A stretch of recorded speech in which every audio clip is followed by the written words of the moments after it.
Welcome to Raise the Anchor with host Melissa Burbridge. In this podcast, I will share the stories of individuals who have made major life-changing decisions. The purpose of this podcast is to tell their stories and inspire change within. Stick around and share their journey with me.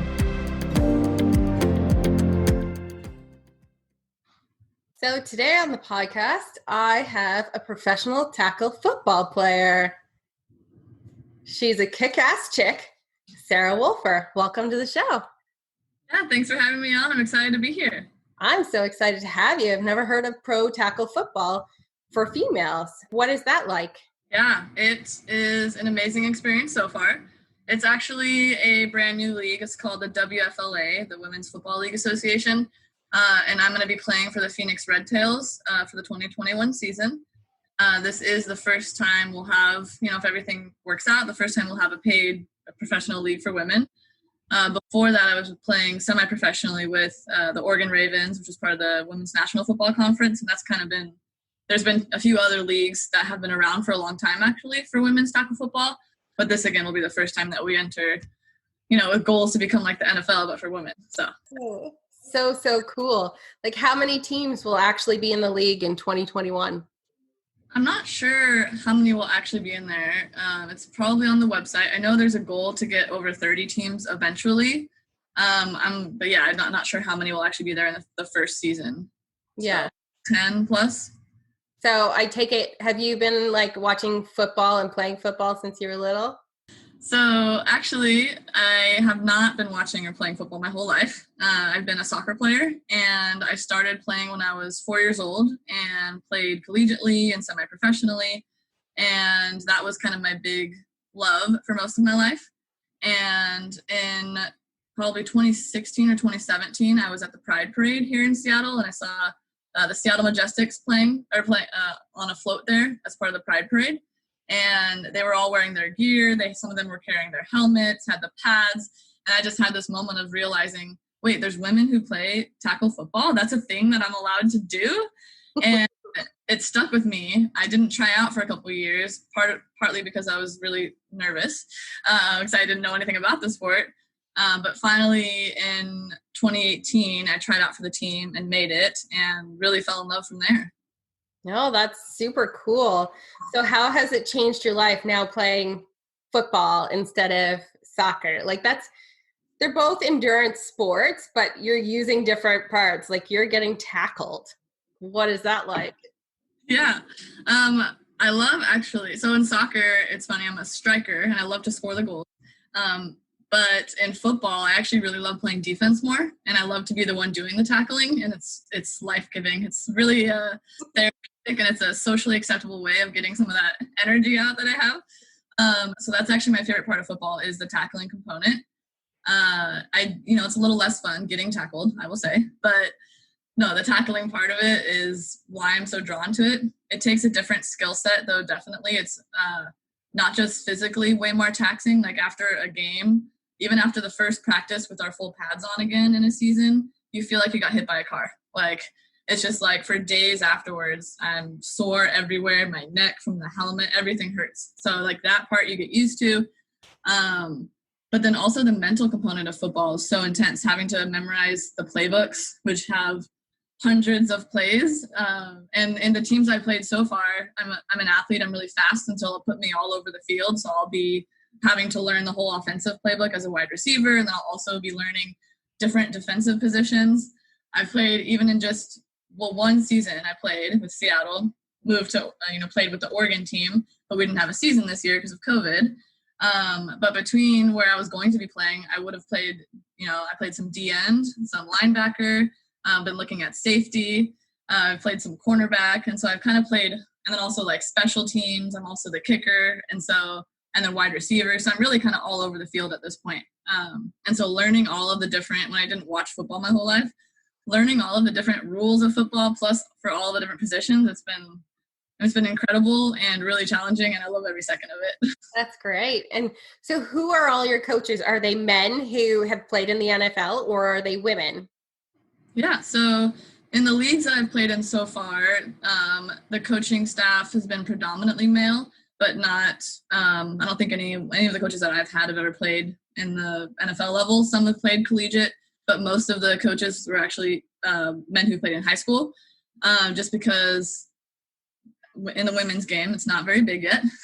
We're working on it in all of these different leagues, and there's lots of people who are pushing towards progress, but we haven't had that experience. With this new league, I've heard we'll see when all of the coaching staff are announced for all the different teams, but I've heard that there's potential for some NFL players or potential like high-level collegiate coaches to come on board. I've also, with my team I'm going to be playing for with the Red Tails, I know there's going to be a woman on the coaching staff, which I'm really excited about.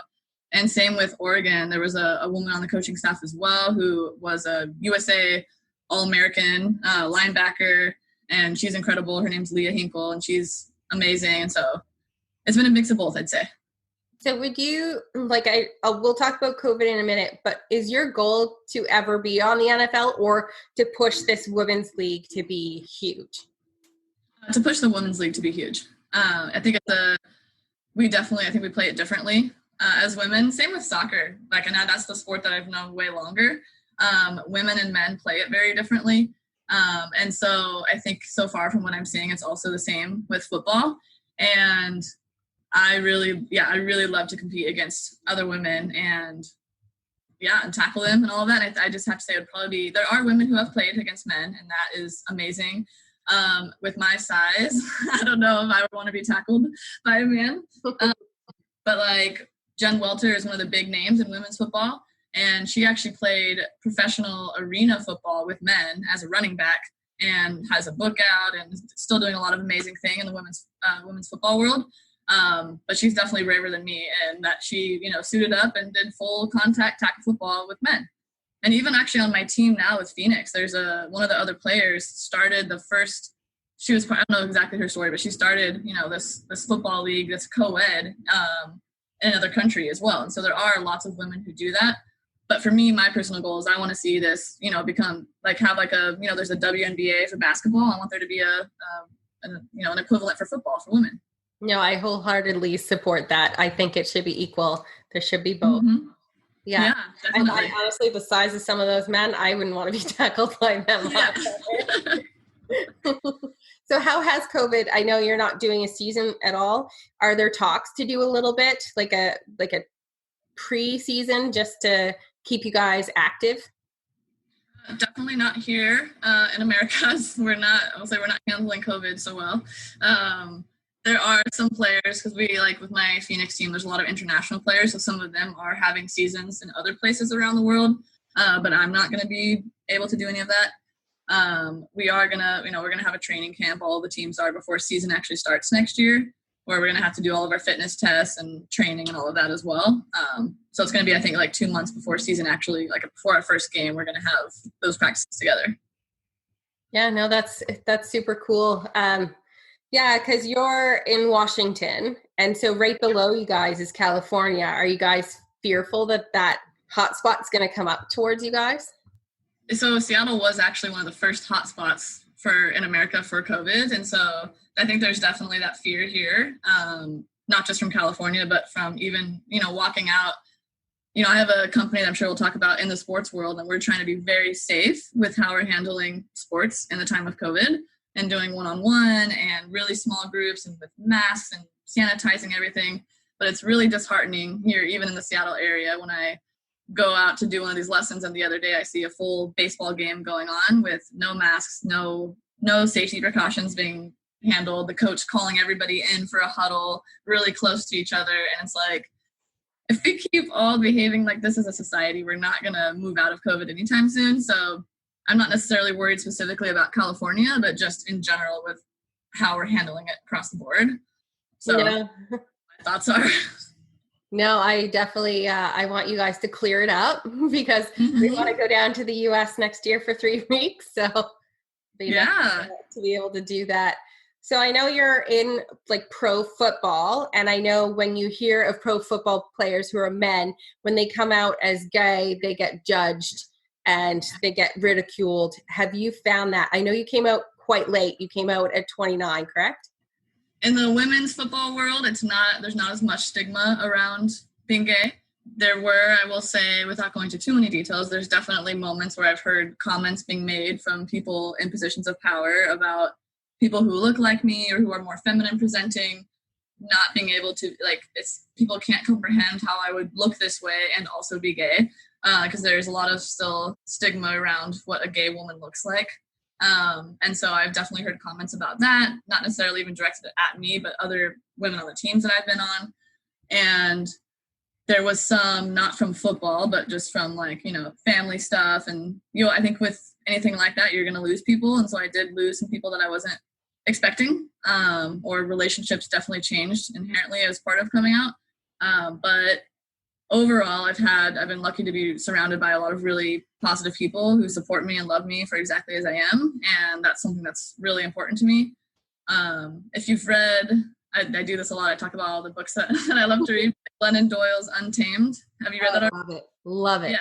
Yeah. I related so much to a lot of the stuff that's in her book, but even the part where she talks about how her and Abby, I'm going to totally mess this up, but they have their love island basically. And like people are only allowed on that island if they are going to be loving and supportive, for how they are. And like, that's how I'm living my life now. Just if you love me and accept me for who I am, you are welcome here.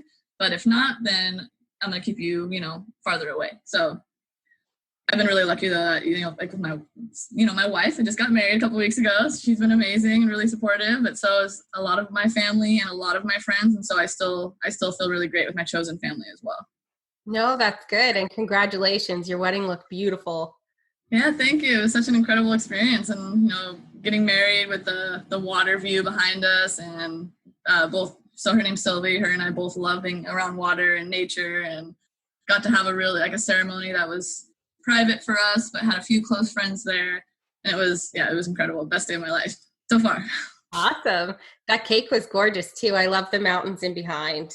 Yeah, it was supposed to be like the Pacific Northwest on the outside of the cake, and then the inside was rainbow because, well, we're gay. So no, that's perfect. It's fitting. No, I love it. So your journey already has been pretty impressive if our listeners are actually listening, but there's more. You're a strong womanpreneur. Tell us about that. Yeah, so in a lot of changes, I will say, and they're all very connected with my life, but really started in 2018. So backing up, before I started my company, I was working in so I'm a mental health professional and social worker too. I have a lot of different identities that I hold. And I was moving up through the ranks on like this ladder, supervisor, project manager, running 1 program, 2 programs, 3 programs. And I was really good at my job. And they kept adding, the place I was working kept adding more programs to me because it was going well. And when they were starting to ask me about a 4th program there was no pay raises along the way or anything like that. And so when they started asking me about the 4th program being added, that's when I finally started raising questions of, hey, well, I actually took this role and was only overseeing 1 program. You've added a 2nd, great. We've added a 3rd, great. If you want to add a 4th, I think we should talk about some increases in salary. That didn't go well. And I ended up having to, for 4 months battling over equal pay, because it turns out there was 2 men at the same place who were making significantly more money, but doing significantly less, basically in every category you can imagine. And so because of that, I ended up winning actually and getting paid equally at my company, but then proceeded to basically get denied promotion after promotion after promotion. And so when that last one happened, it was finally like that kick that I needed to be like, why am I still even on this ladder? This isn't I'm not being treated how I deserve to be treated. And I want to make change and I want to be part of something bigger than myself. And this doesn't feel like it's it anymore. And I got really burned out from the bureaucracy of that. And so at the same time, I was also always a soccer coach for 16 years now on the side as social worker primary, and then soccer coach as my side hustle.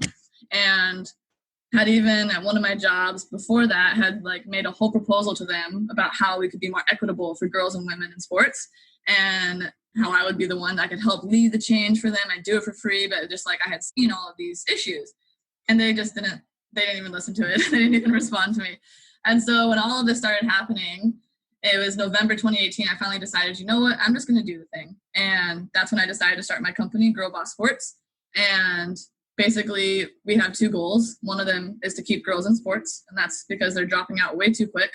And the real reason behind why I want to keep them in sports is that I saw a study by Ernst & Young that showed that 96% of female C-suite executives played sports as teenagers. And when I saw that stat, I'm like, well, that's basically everybody. But then if we're dropping out at twice the rate as boys by the age of 14, how are we ever going to lessen that leadership gap across every single industry? So that's like where our real goal is. We want to have more women leaders across every industry. And then our second goal is to have more women coaches. And that's, basically there's just too few of us. And so I've had that experience, and I've coached in Miami and Oregon and Washington, and I've seen it everywhere. Even at one of the clubs I was working at, 13 out of 13 of the directors were men. I went to an all staff, and there was like 110 coaches in the room, and there was only, I counted 4 or 5 women. And I'm looking around and like, how is this? Like, there's so many women soccer players. Why are we not represented even in a sport like soccer, which everyone thinks is more equal than something like maybe football? And so basically, and then I pulled stats and found that 21% of coaches in the US for soccer are women, which is actually much higher than I thought it was going to be. And then 7% globally. So that is like, we want to change that. In the first year of business, hired 20 women soccer coaches in the Seattle area. And so far, loving every second of it. COVID has definitely hit us a bit, which I'm sure we can get into, but I was saying, so that's basically my journey of becoming a womanpreneur.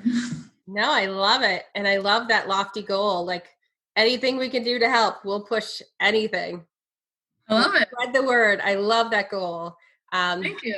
Having a nurse background, I know the mental health component, and you having the mental health component, women who stay in sports tend, like I've read so many studies that they tend to be more mentally, like have better mental health.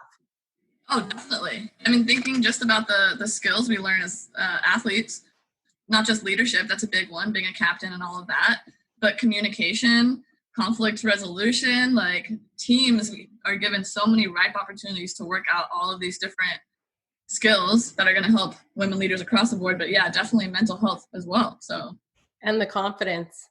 Oh, definitely confidence. Yeah. I'm just getting back into that game, and I can tell you, I've been like a little depressed with an injury, so I haven't been able to work out. And now that I'm starting to slowly train for a marathon, my first step. Oh, wow. I can't run it, but it's already in 2 weeks, I'm noticing such a change in my mood. How has COVID affected your womenpreneur business? Oh, yeah. So, sports, right? Sports have, I think, across the board been impacted by COVID. We had a lot of really exciting events that we were scheduled for 2020. We had 2 summer camps that were going to be really awesome with some powerful women who were going to come in and inspire the girls. And we were going to do a really holistic look at female athletes with the actual how to soccer, but then also the mental skills training and personal training specific for soccer players, for female athletes. So I was really excited about that, not just in terms of the bottom line, but also it was going to be a really cool event. Plus several clinics and lots of stuff was planned, and unfortunately we can't do big events. So that has taken away most of our revenue, unfortunately, but we are still holding strong now. Again, we switched to virtual right in March, as soon as like COVID really hit hard over here. So I was literally doing soccer lessons in my bedroom over here in this corner, virtually with other soccer players. That was definitely an experience. We still do some virtual, like one of our coaches has a weekly boot camp that is entirely online. It's on Saturdays. And so that's really cool. But then now, at least in the Seattle area, we can do one-on-one and like really small group lessons. And so that's our primary thing that's keeping us going right now. But yeah, no, the not being able to do events, we're having to shift gears for sure. Yeah. So you sound pretty busy. Does your wife ever get to see you? Yeah, well, she's also busy, and luckily a lot of the things we have overlap on. So like she's a football player as well, so we can train together in a lot of different ways. We can also, she's part of my company, she's the marketing director, and so she's leading those efforts, and so I get to see her at all of those meetings.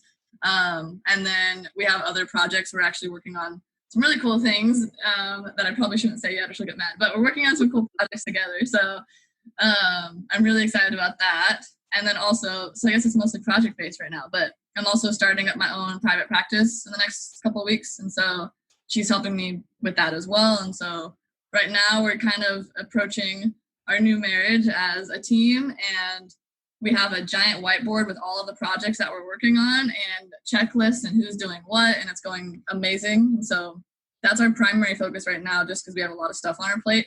And then having things literally in my Google Calendar after this, I have a date night. And so I just have to schedule out, and it's a little bit silly that I have to schedule a date night into my Google Calendar, but if I don't, then we won't have time. So no, I totally understand. I have to do the same thing. I have to schedule my kids in, and it feels so guilty sometimes. Who motivates you? Oh, so many people. I think people who know me won't be surprised, but my number one, which your viewers can't see this, but this is can you see the candle? It's Megan Rapinoe. How neat. It's just some of the coaches got it for me as a gift. But I love Megan Rapinoe. I think that she is a really strong advocate for a lot of the same things that I really value. And so I look to her as a role model for sure. There's so many other people though as well. I mean, then they're pretty much all women, but people like Serena Williams. There's just so many. Glennon Doyle for sure. Brene Brown actually might be my number one or two, depending. I'm not sure yet. But Brene Brown, are you familiar with her work? Yeah, she's amazing. Oh, I love her, and I recommend her to pretty much all of my therapy clients. So she's incredible. Yeah. I don't know when you ever have time to do anything. What is your biggest goal? Do you want to grow this business so you don't have to work in it anymore, and you and your wife can go on and just, have a sunset somewhere? Or do you feel so passionate you're always going to want to be a part of that business? Yeah, I think the biggest thing I'm working on right now is balance. As you can imagine, because I have a lot going on. My dream, I've always wanted to be a pro athlete. It didn't happen with soccer, but it looks like it's happening now for football. And for my wife as well. So we want to work towards that, and then also run my company, but then also make sure that there's time for things in nature, just like going camping, doing that kind of thing. So we want to be able to still be involved, but make sure we have that balance and can focus on ourselves and our love for each other and all of that too. So what advice can you give for someone wanting to come out as gay? Because I know a lot of people still hold that in, that they're going to get judged as soon as they say the words. Yeah. I think the number one thing is finding someone or multiple people that you feel safe coming out to. And also knowing that you don't have to, doing it on your own time. It's no one else's decision to make for you. And so finding the right people to share that with is really important, and making sure that you're in a safe environment as well. It is unfortunate that there's statistics on, kids getting kicked out of homes and all sorts of other terrible things that happen. And so just making sure safety number one, and then finding those right trusted supports who can, be there through that process for you. No, definitely finding support. I think who you love is who you love. You shouldn't have to defend it at all. Exactly. Yeah. I agree. Completely. What advice can you give somebody wanting to get into pro football? Yeah, if you want that goal, or any other goal really, you just have to work for it. So putting in that time. And I think the secret to successfully meeting whatever goal is not what we see at the end. It's all of those little baby steps along the way. And so even if I don't have time today, for example, to work out because I'm running around, I worked out really hard yesterday anyways, but today I can go and do 10 push-ups between my therapy clients, and I can go and do some pull-ups and have a pull-up bar. So it's finding the time to do that, and all of those small, consistent actions are really what lead to the end results of getting in shape. So I think that's, if you want it bad enough, then creating that plan and doing it. So is most of the pro football on the West Coast? No, it's actually, there's teams all over the nation. There's one of the big ones is in New York. I think there's going to be a team in Miami. There are a few teams on the West Coast, California, Arizona, but I think it's going to be all of the U.S. Nice. I'm definitely going to have to look it up when I go down to the States. Yeah, definitely. We'd love to have you out to some games. Yeah. I think we're going to, where are we going to? Alabama. Okay. There actually is a team in Alabama. Nice. That's good to know. Where can our listeners find out more about you? Yeah, so if you want to find out more about the company, it's girlbosssports.com. You can also run all the social media under the same thing. And then if they want to follow along my own journey, I'm on Instagram, and it's CEO_Sarah with an H, Wolfer, WOLFER. And how can our listeners support you grow this big women? I'm all about this movement of women's sports. Yeah, I think sharing all of the content. We're regularly on social media, and so right now we really need help spreading the word about both our virtual and in-person services. the cool thing about virtual is that literally anybody anywhere in the world can access it. So if any of your listeners know a soccer player who wants to do a virtual boot camp, maybe they're struggling with COVID, we have those every Saturday at 3:30 Pacific time. So, I mean, I'm not sure what time that will be in, all the different countries where your listeners are, but things like that and sharing our content and spreading the word about us, I think that's going to be the biggest thing to help right now. Awesome. So I know you already touched that you're launching, so you're opening up a clinic soon. Do you have any other projects on the go? We do, but none that are announced publicly yet. But I'm really excited about the private practice. We just came up with a name. Hopefully it's available though, so I'm probably not going to say that either until we officially register the business this coming week. But again, if your listeners follow along on my Instagram, I'm going to be announcing it pretty soon, some of the other projects that we're going to be doing. Awesome. I can't wait to watch it. So lastly, who inspires you? Definitely going back to Megan Rapinoe, one of my all-time faves. My first soccer love actually was Michelle Akers. And so being able to look up to her. And then after was Abby Wambach, who's actually married to Glennon Doyle. I still have her cleat, actually, Abby Wambach's cleat from her first ever World Cup game when I went, I think I was 12 or 13 years old at the time. And my dad and I went to the World Cup game. And it was her first one. And I remember she scored that day. And at the end of the game, she took off both her cleats and signed them and threw them up into the crowd. And people have asked me over the years if I would sell the cleat, but no, it's still over here because I love her and I love everything that she stands for. And so she's definitely one of my role models as well. Yeah, I wouldn't give that up. Well, I want to thank you. I want to thank you for taking time out of your day to come on to the show. Yeah, thanks for having me. This is great. And thank you for sharing your whole story. Yeah, no worries at all. It was a real pleasure, and I'm looking forward to catching up again soon. Thank you for joining me for this episode of Raise the Anchor, brought to you by Killick Media. Remember, you can join our email list at killickmedia.com and subscribe to this podcast so you don't miss the next episode. Don't forget to rate this episode as well. I'm Melissa Burbridge, wishing you smooth sailing.